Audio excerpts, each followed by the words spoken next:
So this is midnight, 9th June. This is the destination की एक पूरी हुई शूट करनी पड़ेगी बेसिकली। इशू ये है कि जो मेरे रेंडर्स हैं वो नहीं हो पा रहे।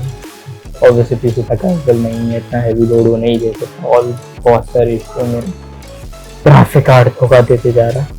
So I have to figure out some way. तो इधर I have to make a green screen होना है और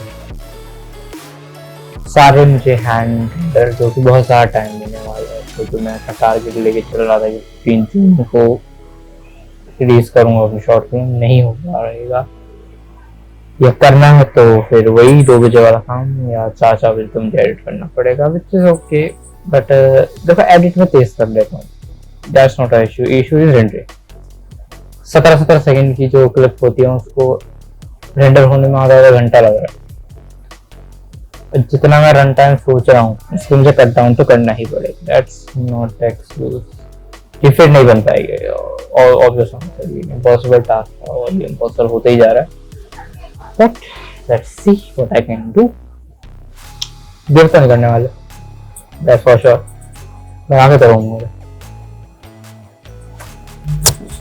So hello everyone, this is Kullu Paji here. Yeah, so this is a showreel type of a VFX breakdown video. This is the video about how I created my first short film. It's an assassination. If you haven't watched it now till now, so please go and watch. Links are in the description. So basically first I will tell you the scenario where I actually shoot this video. So जो लोग channel पहले से follow कर रहे हैं उनको पता है कि वॉइस क्वालिटी और वीडियो क्वालिटी हमेशा से poor, I know that fact, poor है। But the thing is that इसका एक रीज़न है कि मेरे पास कोई इन्वेस्टर या कुछ है नहीं मेरे पास, ठीक है। The only way I make videos is with my phone, that's it. सिर्फ यही है। और बस एक पेपर का मैंने स्टैंड बना रखा है, उसका मैं कभी कभी यूज करता हूँ, वो भी इतना कुछ खास है। So I don't have any green screen और दिस और दैट। सो जो होता है वो इन सॉफ्टवेयर होता है। एंड जो सिनेरियो है इस मूवी को बनाने का टाइम पे तो कुछ ऐसा है कि मेरी हॉलीडे छुट्टियाँ चल रही हैं। तो मैं I am commerce student in 12th standard, I am in 12th standard. हमारा एक प्रोजेक्ट होता है, उसमें एक फाइल बनानी। तो ask my teacher can I make this, मतलब मैं VFX मतलब करता हूँ तो क्या एक वी मूवी बना सकता हूँ। सो ये मैं लिख रहा था तब, जब मैं ये मूवी लिख रहा था तब मेरे दिमाग में ऐसा कुछ था नहीं कि ये मतलब प्रोजेक्ट के लिए बनानी है। बस मैं लिखते रहता हूँ, बहुत कुछ लिख चुका है कि मतलब कल को कोई बड़ा डायरेक्टर बनेंगे तो बना देंगे सारी चीज़। So I asked my teacher, she said क्या कर सकते हो आप ये चीज़, अपने सर्विस का नाम दे देना बस। तो मैं कहा ठीक है, कुल्लू पाजी चैनल का नाम है, कुल्लू पाजी प्रोडक्शन कर देंगे इसको। तब से कुल्लू पाजी प्रोडक्शन चल मूवी की बात आई। सो आई एम लाइक कुछ तो करना है पर बड़ा करना है। और जिस टाइप की ये मूवी थी, अगर मैं इसको एक्चुअल प्रोडक्शन स्केल पे लेके जाता, कोई बढ़िया कंपनी इसको बनाने की सोचती, तो ये ना करता 10 से 15 करोड़ की पिक्चर थी। जितना मैं रन टाइम सोच के चल रहा था, आधा घंटा, वो एट द एंड मुझे कम ही करना पड़ा। वो आपको समझ आएगा कैसे कैसे। मैंने बीच बीच में थोड़ी बहुत वीडियोस भी बना दी थी मेकिंग की, तो बीच में डालता रहूँगा मैं एडिटिंग। तो ये हुआ। और सिनेरियो हमारे पास क्या टूल्स क्या थे मेरे पास, तो I just have that my phone, ठीक है। और पूरा भर चुका है, इसमें बिल्कुल स्पेस नहीं थी, ठीक है। तो वो एक इशू था। And then I use my sister's laptop and there is the issue, वो लैपटॉप अच्छा है, महंगा है, बट वो ऑनलाइन खरीद। अब मुझे बताने की जरूरत नहीं है कि उसमें क्या क्या दिक्कत है, मतलब आप समझ जाओ क्या क्या हरकतें हैं उसके साथ। तो ये था। फिर इसका ग्राफिक कार्ड का इशू था, जिस टाइप की मुझे रेंडरिंग करनी थी उसके लिए जो पीसी चाहिए होता है,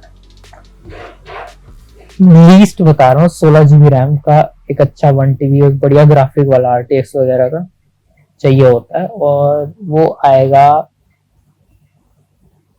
लगा लो 2-3-4 लाख तक के वो पीसीज आते हैं। सो बेसिकली ये रहता है। सो बेसिकली जो मुझे पीसी चाहिए था, I was using my sister's laptop. अब ऑनलाइन खरीद रहा है तो आप समझ जाओ उसके साथ क्या हो रहा होगा। तो बहुत सारे इश्यूज से ग्राफिक कार्ड उसका धोखा दे जाता, बार बार क्रैश।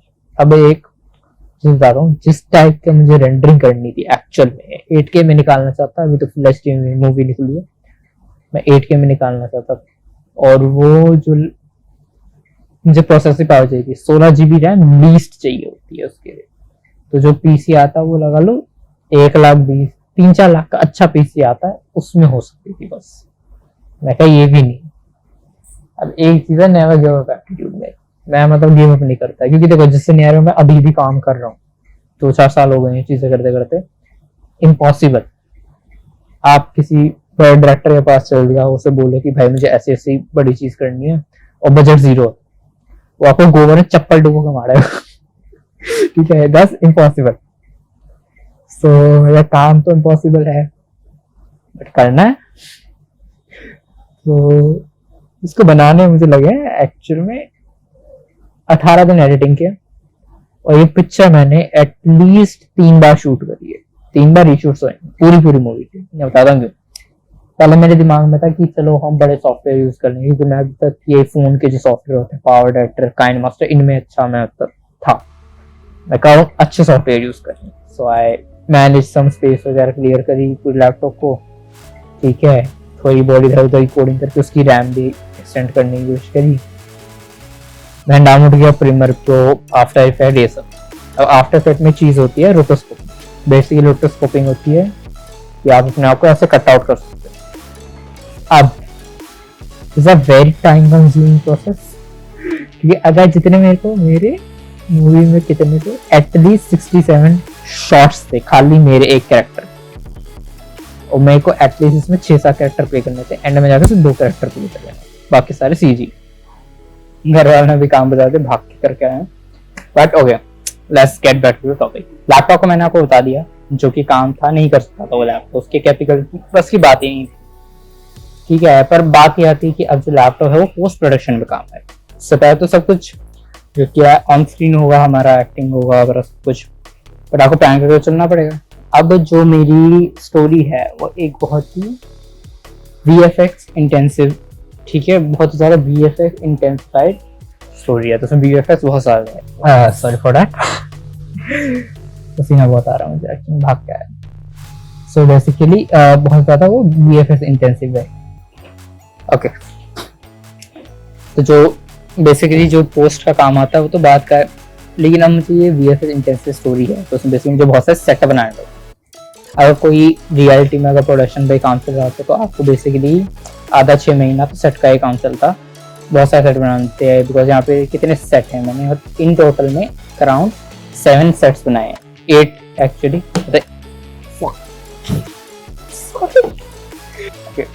तो बेसिकली मैंने अराउंड 8 के अराउंड सेट्स बनाए। सेट हुई पूरा, मैं बेड पे बैठ के शूट कर रहा हूँ। तो बेसिकली मैंने 8 के अराउंड सेट्स बनाए। तो उसमें पहला तो हमारा जो बहुत ही बड़ा वाला सेट है, जो आपको फिल्म की स्टार्टिंग के ही 30 सेकंड के अंदर मिल जाता है, जो कि है हमारा ये N-Base 2022 N0 2022 बेस है, उसका बड़ा एपिक शॉट है वो फाइट होता। अब ये जो सेट है, मैं आपको एक चीज बताता हूँ, ये सेट ना रियल साइज को लेके बनाए गए, तो इसे 1 सेंटीमीटर रियल वाला मतलब हमारे प्रैक्टिकल वर्ल्ड का सिमिलर है, तो उसकी जो फिजिक्स है, उसमें जो चीजें रिएक्ट करेंगी वो सब कुछ सेम रहता है। अब दिक्कत ये है कि ये सेट है 4 किलोमीटर का, मतलब 4x4 किलोमीटर का ये सेट है, और इसमें जगह जगह मैंने बहुत ज्यादा डिटेलिंग करी है, जो आपको ऑब्वियसली नहीं दिखेगा, पर आप करना पड़ता है। ये ह्यूमन साइकोलॉजी, जैसे कि हम बहुत सारी ऐसी चीजें होती है डिटेल शॉट के अंदर, जो अगर मिसिंग हो तो हम कॉट कर लेते हैं, बट अगर ना हो तो दिक्कत हो जाती है। तो वो सब डालना बहुत जरूरी था, इतने सारे प्लेन्स, हेलीकॉप्टर, और ये बहुत ही हाई टेक्सचर रियल जो हेलीकॉप्टर वगैरह होते हैं उनसे लेके बनाए गए। सो वो सब बनाने की वजह से ये बहुत ज्यादा बड़ी फाइल हो चुकी थी। अगर मैं एक शॉर्ट में बताऊं तो इस मूवी का VFX around 91 GB to 100 GB का हुआ है, बहुत बड़ा होता है ये। और मेरे में 500 SSD की है स्टोरेज में, 500 GB, और सॉफ्टवेयर खुद अलग से 50 GB का है, फिर एसेट्स हो गए, तो ये ऑल अराउंड 300 GB का है। तो ये सबसे बड़ी दिक्कत होगी। अब जो सबसे बड़ा सेट है मेरा, जो एपिक एयर बैटल सीन है, आप मूवी में 5.5 सेकंड पे, मतलब 5 मिनट 5 सेकंड पे अगर स्किप करते हो तो आपको एक एयर बैटल सीक्वेंस मिलता है। उसमें एक 4 मिनट का अनकट सीक्वेंस है। अब वो सेट 32 किलोमीटर का, और वो बहुत ज्यादा बड़ा है। मैं बताता हूँ एक चीज, एक छोटी सी क्लिप 17 सेकंड की आराम से आधा से 1.5 घंटा लेती थी अगर मैं HD में रेंडर करूँ। 4K तो दूर की बात है। जो क्लोजअप शॉट से जो आप देखोगे, बेस का शॉट है जहाँ पे वो सारे सोल्जर्स काम कर रहे हैं, there is a back shot, वो 8K में शूट हो पाया बिकॉज वो बहुत ज्यादा छोटा सेट था। Must be around 100 to 100 metre something. उसमें बहुत सारी चीजें भी नहीं है, बस साइड में वेपन्स लगे हैं, then they are all computer and system, बहुत ज्यादा डुप्लीकेशन है, तो वो इतना ज्यादा नहीं है। लेकिन एयर बैटल वाला सीक्वेंस बहुत ज्यादा बड़ा है, ठीक है, बहुत ज्यादा बड़ा है। आपको पता भी नहीं चलेगा अगर मैं वो चीजें रिमूव कर दूं, तो आपको बहुत ज्यादा खाली खाली चल रहे हैं, क्योंकि वहाँ पे जगह जगह छोटे छोटे कंकड़ हो गए, बहुत ज्यादा डिब्रीज है वो, और उसमें हो रही है वाटर सिमुलेशन। बड़ा दुख होता है इस चीज का। वो सिर्फ 5 सेकंड के लिए, जस्ट स्टार्टिंग के 5 सेकंड के लिए वो चीज दिखती है आपको, पानी मतलब एक रिवर सी, लेकिन वो रियल वाटर सीक्वेंस है, वो एक्चुअली इंटरैक्टिव भी। अब प्लेन ऊपर रहे थे इसलिए उसका जो फोर्स है वो लगाएंगे तो आपको दिखेगा नहीं, बट वो बहुत ही ज्यादा हैवी होता है। वाटर एक्चुअल में अगर आप कहीं भी जाओगे किसी भी सीक्वेंस का, वो बहुत ज्यादा टाइम लगता है। वाटर कोई ऐसा थोड़ी ना फिजिक्स इसमें, मतलब वाटर है बस छोटे छोटे डॉट्स, और उससे वाटर का टेक्सचर चढ़ा रखा है, ठीक है, तो इसकी वजह से बहुत ज्यादा टाइम लगता है रेंडर होने में ये शॉट्स। अब दिक्कत ये है, पीसी की तो बस की बात नहीं, उसमें 8 GB रैम है, वो रेंडर कर नहीं सकता, और मैं अनरियल इंजन 5 चला रहा था। अब मेरा पीसी सपोर्ट नहीं करता अनरियल 5, जो वाला चला रहा था, क्योंकि देखो अनरियल 5 के अलग प्लगइन्स आते हैं और वो ज्यादा बेटर, ठीक है। तो अब दिक्कत ये है, आपको एक सिंपल रैंडम आंसर बता देता हूँ, तो एक एवरेज आंसर बता देता हूँ। हर एक शॉट जो आपने मूवी के अंदर देखा है VFX वाला, उसको रेंडर होने में 100 से 150 अटेम्प्ट्स लगे हैं। जो मैंने पहला अटेम्प्ट जो मुझे लग रहा था भाई ये तो हाईएस्ट हो गया, वो तो 71 कुछ, तो ये चल रहा है 77th रेंडर टेस्ट, या कर लो attempt, 77 attempt of epic air battle scene. तो देखते हैं अभी हो जाए फाइन। तो नहीं रहा, बहुत एरर दे चुका है texture streaming, but actually 100-150 attempts लगे हैं इसको बनाने के चक्कर में। बिकॉज वही होता था, आधा रेंडर हुआ फिर क्रैश कर गया, फिर उसको रीसेट कर रहा हूँ मैं अंदर जाके। बहुत सारी ऐसी चीजें जो मैंने हटाई हैं, स्मोक स्क्रीन हो गया, फॉग हो गया, बहुत सारे फिजिकल एलिमेंट बने, जिसकी वजह से वो खाली खाली भी लगता है। बट इट कांट बी, देखो कर तो सकते नहीं है तो इम्पॉसिबल, बट मुझे करना है तो मैं अब देखूंगा अपना हाईएस्ट पॉइंट क्या है। मैं हमेशा यही दिमाग में लेके चलता है, मेरा हाईएस्ट पॉइंट क्या है, कि मैं इस चीज को कौन सी लिमिट तक लेके जा सकता हूँ। और जो पीसी है ना, मतलब लैपटॉप एक्चुअली, ये 80-100 के बीच में जंप करते रहता है। मतलब उसका टेम्परेचर जो होता है वो मुझे नोटिफिकेशन आती रहती है कि 100 डिग्री चला गया है, 80 डिग्री चला गया। और 100 डिग्री आप सोच रहे हो भाई लैपटॉप तो फट जाता होगा, लेकिन नहीं, ऐसा कुछ नहीं होता, चले जाते हैं पीसी, ठीक है। मैं मतलब 100 कम ही होता था, 80 तक तो रैंडम रहेगा ही रहेगा, उस चीज को इग्नोर नहीं कर सकते। अब मैं ना आपको क्लिप दिखाने वाला हूँ और जरा से देखना।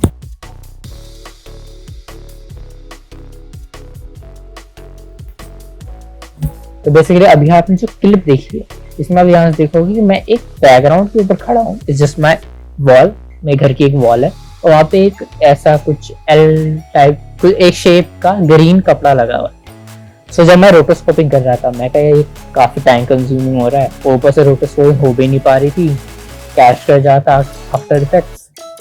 तो अगर मैं आपको एक रैंडम बताऊं, अगर मैं सारे शॉट जो मैं बता रहा हूँ, एक कैरेक्टर 67 कुछ थे, उनको रोटोस्कोप करने बैठता है, तो it would take me a rough 30 to 40 days. अब मैं आप सोच रहे होंगे रोटोस्कोप में इतना टाइम कहाँ लगता है, तो भाई पहली बात तो रेंडर नहीं कर पा रहा है और बहुत ही स्लो चल रहा है। और जो मैं कर रहा था रोटोस्कोप, देखो मैं कमी तो छोड़ना नहीं चाहता है, तो मैं अच्छे से रिफाइन कर रहा हूँ, एक एक बाल को रोटो कर रहा हूँ, और मेरे बाल हैवी वजह से कि आप देख सकते हो ऐसे ऐसे बिल्कुल हिलते रहते हैं, तो उसकी वजह से दिक्कत बहुत हो रही थी, ट्रैक नहीं कर पा रहा। और ट्रैकिंग की तो पूछो मत, बहुत बुरा हाल हुआ। If you can see this picture,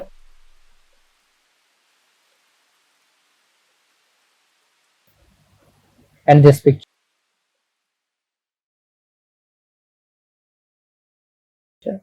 आपको देखेगा जो है, जो इसे गैल्टिंग गन कहते हैं, मशीन गन जिसको आप कहते हैं, मशीन गन नहीं होती वो, गैल्टिंग गन कहते हैं इसको। मैं चाहता था अच्छे से ट्रैक कर पाऊँ, इससे मैंने एक स्क्वायर रेड कलर का ट्रैकर भी इसके अंदर खुद से बना के लगाया था। बट इशू ये आ गया कि अब वो मोशन भी ट्रैक नहीं कर पा, क्योंकि ऑफिस आफ्टर इफेक्ट वो कर नहीं पा रहा था, इतना रेंडर है रेंडर नहीं कर रहा, तो थोड़ा स्पीड में भी था। तो जो लास्ट का सीन है उसमें तो चलो वो आराम से रेंडर हो गया, बट पहले के में नहीं हो पाया। तो अब करें भी तो करें, अब वो सीन इम्पोर्टेंट भी है। तो मैं अब जो लास्ट का जो एक्शन सीखना था वो तो मैंने पूरा रूट हो गया, उसमें थोड़ा टाइम भी लगा, 10-12 दिन लग गए उसके अंदर, ठीक है। बाकी के 6 दिन तो बाकी की चीजें, बाकी एडिटिंग मैंने आपको बता दो, सच से बता रहा हूँ, 3-4 बजे तक मैंने उठ के एडिट किया है, ठीक है। मैंने सूरज उगता हुआ देखा, मैं बिल्कुल नहीं सोता था। सुबह उठो, एडिट करो, एडिट करते रहो। बीच में 1-2 बार ट्यूशन का जो टाइम होता है उसमें चल जाऊंगा। अब भाई है प्यार इस एडिटिंग से हमें है, तब है भाई। देखो मैं, this is my first love, okay, film making is my first love. तो उसकी वजह से मैं आई कांट गिव अप, मतलब मेरा वो प्रोजेक्ट भी है, वो मेरा ड्रीम भी है, और मेरी पहली शॉर्ट फिल्म है यार, तो मैं गिव अप तो नहीं करने वाले, दैट्स फॉर श्योर। तो मैं कर रहा हूँ, स्ट्रेस बहुत हो गया था, चीज़ें नहीं हो रही थी, एक टाइम पर ऐसा लग रहा था पॉसिबल भी है कि नहीं, पर अंदर की कैरेक्टरों ने मुझे पुश किया, तो मेरे दिमाग में कह रहे थे कि जो इतना हो चुका है आगे कभी हो ही जाएगा, which is true. If you are doing it will happen, late हो, बुरा हो, ऑब्वियसली जिस टाइप की मैं मूवी बनाना चाहता वैसे नहीं करूँ। और मैं उसको देख के सेटिस्फाइड भी नहीं हूँ, बस मैं हूँ कि चल हो गया, मेरी फाइल बन गई, 41 पेज की फाइल बनी है मेरी, खोल की वो मार्क्स मिल रहा, बट ये हुआ, ठीक है। अब बात आ जाती है वो जो सीन है मैं बता रहा था ट्रैकर वाला, उसको मेरे को हैंड एनिमेट करना। अब जो इंसान आप में से एनिमेशन जानता है, ऑडियंस सब आकर, उसे पता होगा कि animation is a very time consuming process, और एक छोटी सी एक्स और वाई एक्सिस की एनिमेशन, 2D एनिमेशन कह रहा हूँ, उसको भी करना बहुत ज़्यादा मुश्किल हो जाता है, और स्पेशली जब आपकी जो चीज़ है बहुत ज़्यादा ऐसे से मूव कर रही है। हालांकि मैंने उसका XYZ में किया, अगर आप ध्यान से देखोगे, बिल्कुल ध्यान से देखना, तो वो PNG जो है वो हल्की सी मूव हो रही है। पहले मेरा PNG बनाने का प्लान नहीं था, मेरा प्लान था कि मैं 3D मॉडल लूंगा और उसको वहां पे लगा दूंगा, जो कि अच्छा भी रहता, बट वो ट्रैक नहीं हो पाया। एक होता है जिसमें आप करके आप पूरी फुटेज को ट्रैक कर सकते हो, बहुत सारे ट्रैकिंग पॉइंट बन जाते हो, फिर आप उसमें लगा सकते हो, या फिर आप और भी सॉफ्टवेयर यूज कर सकते हो। अभी जिसको टाइम बहुत ज्यादा निकल गया था, मैं इसे रिलीज करना चाहता था 15 जून को, और मैंने रिलीज करी है 25 जून को, तो 10 दिन का गैप आ गया जस्ट बिकॉज ऑफ दिस।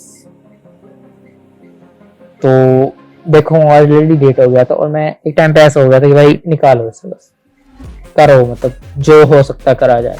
क्योंकि एक सॉफ्टवेयर होता है, मैंने अभी तक यूज नहीं किया, सिनेमा 4D, उसका मैंने को थोड़ा पता चला कि चलो इसमें किया जा सकता है, but it was too late. और मैं ये क्लिप दिखाता हूँ आपको।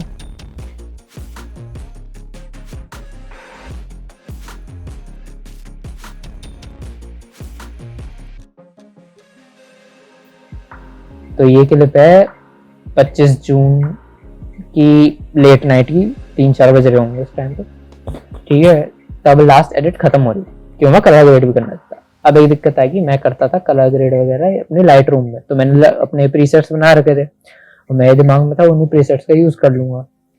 अब मुझे कलर ग्रेडिंग करने की दिक्कत ये आ रही है क्योंकि जो मेरी फुटेज है वो एक कम रेजोल्यूशन की है, और जो मेरी बैकग्राउंड फुटेज है वो अलग ही रेजोल्यूशन, तो उसका एक दिक्कत हो गया। अब वो ब्राइट है, पीछे की डार्क है, मैंने कोशिश भी करी कि इसको आगे पीछे थोड़ा बहुत ट्वीक करके मैं इसको थोड़ा सेम से मिला, इससे कलर ग्रेड भी अच्छे हो गया, वो भी नहीं हो पा रहा। और मैं कंफ्यूजन में आ गया, मैं क्या यार इसको अच्छी सी हम बढ़िया सी डार्क कलर ग्रेडिंग करना चाहता था, फिर मैं क्या डार्क तो नहीं हो सकती क्योंकि बहुत सारे कलर जो कि है अजीब से ही दिख रहे थे, ठीक है, मैं ये तो कर नहीं सकते, किया क्या जाए। तो मैंने सोचा इसको थोड़ा एक वाइब्रेंट लुक दे देते हैं, तो मैंने एक थोड़ी सी लाइट वाइब्रेंट कलर ग्रेडिंग करी, जो ओरिजिनल फुटेज है उससे तो बेटर ही लग रहा था जो भी था। फिर एक दिक्कत आई, एक होती है कैमरा शेक्स। कैमरा जब आपको ऐसे कैमरा धड़क हिलता है तो बहुत सारी जगह मैं वो डालना चाहता था, अब वो भी नहीं डाल पा रहा क्योंकि जो कैमरा शेक आते हैं तो वो फ्री तो हर चीज़ यूज़ नहीं कर सकता, अब वो आते महंगे और बजट ज़ीरो है तो मैं वो भी नहीं कर सकता। बट मैंने थोड़ा बहुत इधर आपको महसूस नहीं होगा वो जिस पर हल्का फुल्का मैंने कैमरा भी एनिमेट किया। अब दिक्कत ये हो जाती है जो हर एक शॉट है वो ना करता करता 16-17 लेयर का, और 16-17 लेयर को एक साथ आप मूव भी नहीं कर सकते क्योंकि बहुत सारी चीजों को स्टैटिक रहना भी जरूरी होता है। तो किया थोड़ा बहुत, मैंने एडजस्टमेंट लेयर होती है उसमें थोड़ा बहुत मैंने इधर उधर करने की कोशिश करी और वो हो भी गया, एंड के सीक्वेंस में किया। लास्ट में मुझे ये चीज हो रही थी पोस्ट के अंदर और मूवी रिलीज करना है, प्रोजेक्ट डिले हो जा रहा है और मैं और डिले भी नहीं करना चाहता, तो इवेंचुअली मैंने मूवी रिलीज करी। मार्केटिंग किया तो यू नो डोंट, कोई बजट है नहीं और मार्केटिंग मैं नहीं कर सकता। इवन दो ये मूवी वॉचेबल है, इसमें साउंड का बहुत ज़्यादा इशू है, over I don't have mic. तो अभी तक मैंने अराउंड 70 to 76, अगर मैं मूवी को भी इंक्लूड करता हूँ, 76 पीस ऑफ कंटेंट अभी तक मैं डाल चुका हूँ channel. And one common issue is always there, voice.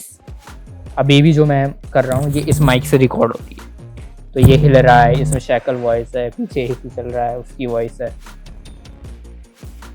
So voice का इशू हमेशा रहता है। देखो कहने को माइक जो आते हैं 300-400 की भी आ जाते हैं बट उनकी क्वालिटी इतनी अच्छी नहीं होती, वी ऑल नो, ठीक है। उसमें बहुत ज़्यादा, एक तो वो लॉन्ग रन के लिए अच्छा नहीं है। जिस टाइप का माइक मैं लेना चाहता हूँ वो आता है 17,000 रुपीज़ का, जो ऑब्वियसली अभी तो मैं अफोर्ड नहीं कर सकता। अफोर्ड के देखो भाई कोई इन्वेस्टर है नहीं। अब मेरा जो भी आएगा प्रोडक्ट या इक्विपमेंट वो आएगा चैनल मोनेटाइजेशन के बाद।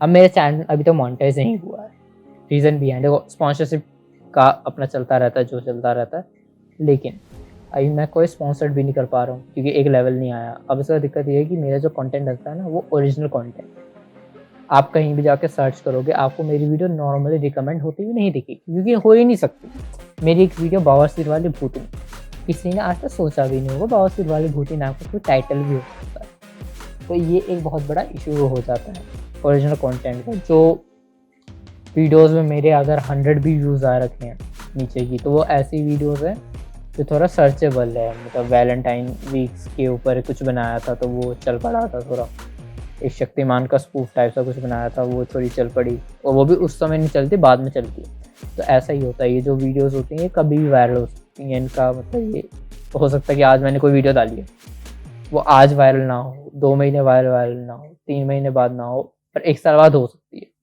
ऐसा ही होता है। एक मेरी वीडियो थी उसको जब मैंने अपलोड किया था तो उसमें 2 व्यूज़ आए थे, वही सेम चीज़ का मैंने कट बना के प्रमोशन के लिए अपनी रील्स पे डाल दिया इंस्टाग्राम अकाउंट, वहाँ पे तो अच्छी रीच है, उस पर मेरे पूरे चैनल से ज़्यादा व्यूज़ आए थे। तो बहुत ज़्यादा डिफरेंट होता है। मतलब मेरी जो मेन ऑडियंस है ना, मेरी 1800 की फॉलोइंग है और वो है फेसबुक पे, यूट्यूब पे नहीं है। यूट्यूब पे लेस देन 100 सब्सक्राइबर और मैं 300-400-300 के अराउंड से ज़्यादा इंस्टाग्राम पे फॉलोवर है, तो ये बड़ी दिक्कत की बात हो जाती है। अभी ऑब्वियसली यहाँ पे तो वो चीज़ नहीं चल रही थी, आगे जाके वहाँ चलेगी। अब वॉइस तो ख़राब है ही। अब मैंने बहुत कोशिश भी की डीनॉइस करूँ। अब देखो जो बंदा वॉइस की एडिटिंग के बारे में जानता है उसको पता है जो डीनॉइस कर रहे हो ना आप, वो अच्छी नहीं होती। आपकी वॉइस बहुत ज़्यादा क्रिंजी सी लगने लग जाती है, ऐसा लगता है उसको तो बहुत ज़्यादा कट कट किया गया। तो इक्वलाइजर भी डाले जो मैं डाल सकता था दादा, पर इतनी अच्छी वॉइस नहीं हो पाई क्योंकि एक फ़ोन के कैमरा से शूट हो रही, ठीक है, और मेरे पास कोई माइक नहीं है। फ़ोन का माइक्रोफोन होता है इतना सा, एंड यू नो आप जब फ़ोन पे भी बात कर रहे होते तो वो अच्छे से नहीं जाता। तो वो एक इशू था। बहुत सारे इशू रहे यार, बहुत ही सारे इशू। एंड फाइनल नोट, मैंने मूवी रिलीज़ की, मैंने अपने सिस्टर को दिखाया था, रिएक्शन उसका लिया, ये थोड़ा डाल देता हूँ मैं।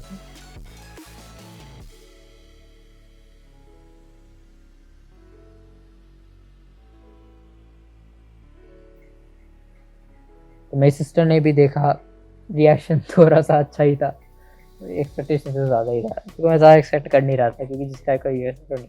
सबसे पहले मैंने अपना ट्रेलर देखा अपने टीचर को, अकाउंट्स वाले, ठीक है, उन्होंने देखा, वो थोड़े ऐसे वो क्या एक्शन है ये फलाने का ना, उनको फ्लिप वाला वो बड़ा अच्छा लगा था, वो सिंघम, तो वो उनको अच्छा लगा, they appreciate and they appreciate, okay मैं सर अप्रिशिएट्स देन, क्योंकि वो हमेशा कहते हैं ये लड़का अकेला ही करता है, सो विच इज ट्रू।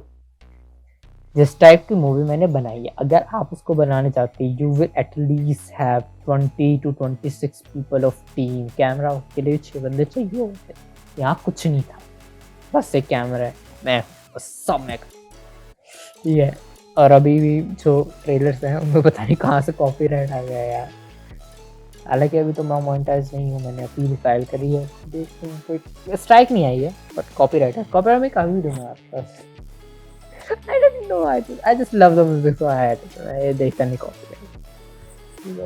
अभी दिक्कत की बात है क्योंकि तो मैं क्रेडिट दे देता हूँ, तो कोई दिक्कत नहीं, आप डिस्क्रिप्शन में जाओगे आपको क्रेडिट मिल जाएगा, ठीक है, जिसने भी वो सॉन्ग बनाया है, और आपको देना भी चाहिए क्रेडिट, कोई इतनी मेहनत कर रहा है, आप जिस फ्री में नहीं उसको। So at the end movie release हुई, कुछ दोस्तों ने देखी, पॉजिटिव ही आया, ठीक है, पॉजिटिव ही आया, जितने भी लोगों ने भी देखा, ज्यादा लोगों ने देखी भी नहीं, ज़्यादा टाइम भी नहीं हुआ इसको, अब के रहते हुए रैंक भी ये 1-2 कीवर्ड पे कुछ घंटों के लिए करी थी और फिर डाउन हो गई, पता नहीं, I don't know why, SEO में कोई दिक्कत है वो चेक करूंगा, बट ठीक है, जितने रिव्यूज आ रहे हैं मुझे पसंद आए, क्रिटिसिज्म भी थोड़ा बहुत मुझे मिला जो कि सही है, लेकिन आई नो किस चीज में गड़बड़ है, तो उससे में लोग बता रहे हैं, तो वो अच्छा रहा है। And thank you for watching यार, कोई भी ऐसी एक लो बजट मूवी को क्यों ही देखता, पर जिन लोगों ने भी देखी है, अप्रिशिएट देयर टाइम, आपने मेरी अपनी जिंदगी के कुछ 16 मिनट निकाले और मेरी मूवी देखी, आई रियली थैंक यू। और मैं दिल से बता रहा हूँ, बहुत खुश हूँ, जितने भी लोग, एक बंदा देखता ना मैं पागल हो जाता, लेकिन देखा, लोगों ने देखा and they liked it, comment भी देखो अच्छे ही आए हैं, 1-2 ही आए हैं, एक ही आया एक्चुअली मुझे इतना भी अच्छा, yeah, kind of happy, थोड़ा मैं तो सेटिस्फाइड नहीं हूँ अपने वर्क से, लेकिन बट आई एम हैप्पी, मतलब ठीक है हमने ये चीज कर ली, सो आई नो अगर मैं आगे जाके मूवीज बना रहा हूँ तो I will do better, I will do better, but वही चीज है। Okay, thank you for watching.